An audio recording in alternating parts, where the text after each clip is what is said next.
नमस्कार।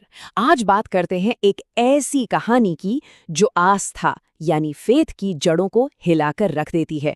कहानी का नाम है अडिग विश्वास और सूफी फकीर। और ये कहानी पता है एक बहुत ही गहरे सवाल से शुरू होती है। सवाल ये है कि क्या सच्ची आस्था को मतलब ट्रू फेथ को तोड़ा जा सकता है? क्या दुनिया का कोई लालच, कोई डर, कोई भी संकट किसी के सच्चे विश्वास को डिगा सकता है? यही वो सवाल है जो इस पूरी कहानी की नींव है। और इस सवाल के दो पहलू हैं जो हमारे दो किरदारों के रूप में सामने आते हैं। एक तरफ है बाबा रामचरण दास, जिनका मानना था कि सच्ची निष्ठा को कोई हिला नहीं सकता, और दूसरी तरफ है सूफी फकीर शमशुद्दीन। उनका कहना था नहीं, संकट, लालच और चमत्कार किसी भी इंसान को डिगा सकते हैं। तो यहीं से शुरू होता है दो अलग अलग सोच का टकराव। तो चलिए कहानी के पहले हिस्से में चलते हैं, जहां इन दोनों के बीच विश्वास को लेकर एक जबरदस्त बहस होती है। सूफी फकीर का पॉइंट बहुत सीधा था। वो कहते हैं, मैं नहीं मानता कि संकट, लोभ और चमत्कार आपके किसी भी साधक को डिगा नहीं सकते। मतलब दुनिया की कोई भी चीज, पैसा हो, दर्द हो या फिर कोई करिश्मा, इतनी पावरफुल है कि वो किसी के भी विश्वास की नींव हिला दे। अब इसके जवाब में बाबा रामचरण दास ने जो कहा वो बहुत ही सरल लेकिन गहरा था।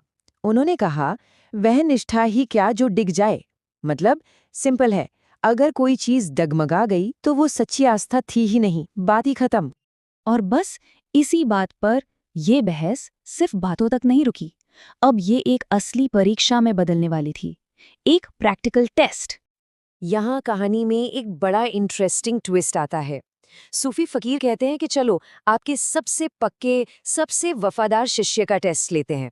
लेकिन बाबा ने कहा नहीं, टेस्ट लेना है तो सबसे कमजोर शिष्य का लो। उनका तर्क ये था कि अगर सबसे मजबूत का टेस्ट लिया तो बाकी सब तो पहले ही अलर्ट हो जाएंगे। असली परीक्षा तो सबसे कमजोर की ही होती है।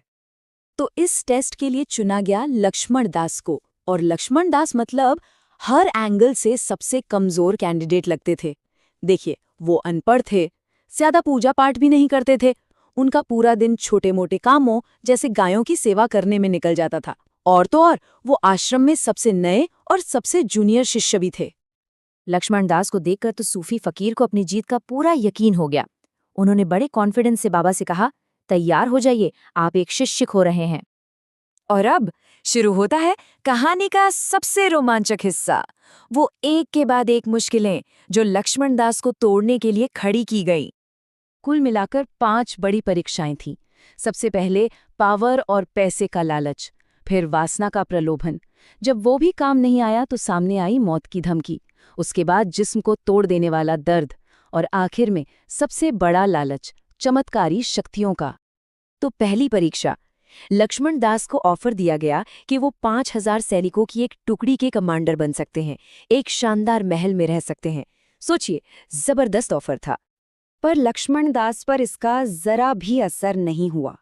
उनके दिमाग में तो बस एक ही चीज चल रही थी, मुझे किसी तरह ये 1 महीना पूरा करना है, फिर तो मैं मजे से गुरुजी की सुरभि का दूध पीऊंगा। मतलब इतनी सी बात। सेना और महल का ऑफर उनकी इस सादगी के आगे कुछ भी नहीं था। अच्छा, तो जब पैसा और पावर काम नहीं आया तो आए दूसरी परीक्षा, वासना की। उन्हें पूरी रात खूबसूरत महिलाओं के बीच रखा गया, जिनका काम ही था उन्हें बहकाना। और उनका डिफेंस, वो भी एकदम सिंपल। उन्होंने बस पूरी रात राम राम का जाप किया। और बस कहते हैं कि मदन की सेना यानी प्यार के देवता की पूरी सेना हार गई। वो एक साधारण सा मंत्र एक मजबूत ढाल बन गया। अब लालच की जगह आई धमकी, सीधा मौत का डर। लक्ष्मण दास को जंजीरों से बांधकर एक मैदान में लिटा गया और उन्हें कुचलने के लिए एक हाथी भेजा गया। मतलब मौत एकदम सामने खड़ी थी। लेकिन मौत के सामने भी उनके शब्द देखिए। उन्होंने कहा, मुझे अपने गुरु पर विश्वास है, आप अपना काम करें। मैं अपने गुरु को, अपने धर्म को सहस्रों जीवनों से श्रेष्ठ समझता हूं। मतलब डर पर विश्वास की पूरी तरह से जीत। बाहर के खतरों के बाद अब बारी थी अंदर के दर्द की, शारीरिक पीड़ा। लक्ष्मण दास को इतना तेज बुखार चढ़ा कि उन्हें ऐसा महसूस हो रहा था जैसे उनकी हड्डियों को कोई हथौड़ों से तोड़ रहा हो। एक भयानक असहनीय दर्द। और फिर आई 5वीं, और शायद सबसे बड़ी परीक्षा ये सिद्धि से जुड़ी थी। सिद्धि मतलब वो चमत्कारी शक्तियां जो आध्यात्मिक प्रैक्टिस से मिलती हैं, जैसे किसी को ठीक कर देना या कुछ भी प्रकट कर देना। सूफी फकीर ने कहा कि अगर तुम मान जाओ तो तुम्हें ये दर्द भी नहीं सहना पड़ेगा और तुम्हें ये शक्तियां मिल जाएंगी। और लक्ष्मण दास का जवाब वो सूफी फकीर के लिए आखिरी कील साबित हुआ। उन्होंने कहा, मुझे बाजीगर बनना तनिक भी प्रिय नहीं। मैं अपनी पीड़ा के लिए प्रभु को या किसी महापुरुष को कष्ट नहीं दूंगा।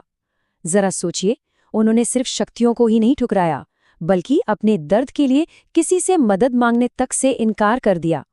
ये आस्था का एक अलग ही लेवल था। और लक्ष्मण दास की इस अडिग आस्था को देखकर जो फकीर उन्हें तोड़ने आया था, वो खुद ही टूटकर बदल गया। एक जबरदस्त ट्रांसफॉर्मेशन। वो सूफी फकीर जो हमेशा अकेले में इबादत करने को ही सबसे बड़ा मानते थे, उनके मुंह से निकला, यदि ऐसे अविचल अनुरागियों का साथ हो तो तुच्छ है एकांत। उन्हें यह एहसास हुआ कि ऐसे सच्चे लोगों का साथ अकेले में की गई किसी भी साधना से कहीं ज्यादा कीमती है। और ये सिर्फ सोच में आया बदलाव नहीं था, उन्होंने एक बहुत बड़ा असल जिंदगी का फैसला लिया। उन्होंने मक्का की अपनी हज यात्रा कैंसिल कर दी, एक ऐसी यात्रा जिसकी वो सालों से तैयारी कर रहे थे, जिसके लिए जहाज तक बुक हो चुका था। और इसी बदलाव के साथ सूफी फकीर को ये समझ आया कि असली तीर्थ, असली पवित्र जगह क्या होती है। उनके वो शब्द आज भी गूंजते हैं। उन्होंने कहा, मेरा प्रयाग तो यही है।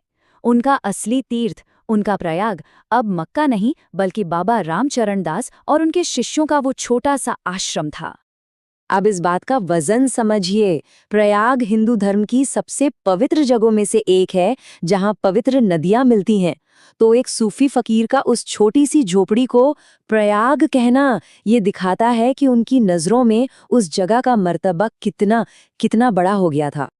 और इस कहानी की सबसे खूबसूरत बात पता है क्या है? ये सिर्फ एक कहानी नहीं है।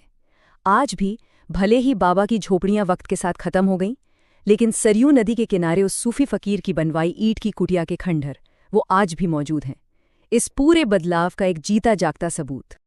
तो आखिर में ये कहानी हम सबके लिए एक सवाल छोड़ जाती है। किसी की भी आस्था का, किसी की भी विश्वास का असली प्रयाग कहाँ होता है? वो कौन सी जगह, कौन सा इंसान या कौन सा विचार है जो किसी के लिए सबसे बड़ा तीर्थ बन जाता है?